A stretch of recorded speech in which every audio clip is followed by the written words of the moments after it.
আমি একবারে চান টান করে আসবো, আসছি। সারা লাল পড়া ফুটা। কিছু বললেন টনি বাবু? না না, আমাদের কাছে খাওয়া দাওয়া করেন। কিসের মাংস? ওদের আবার কিসের মাংস হবে? পোল্ট্রির মাংস। খাসি কিনার অকাত আছে? তাহলে আর খাবো না টনি বাবু। পোল্ট্রি বড় করার জন্য যেভাবে ইঞ্জেকশন করছে, ওই তো মানুষের রোগ হয়েছে।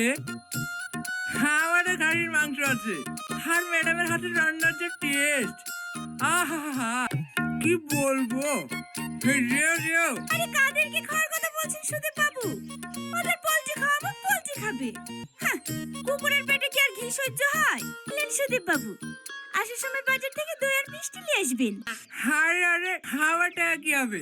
আমি আসি তো, আর কিছু লাগলে ফোন করে দিও, কেমন? আচ্ছা আচ্ছা, ঠিক আছে।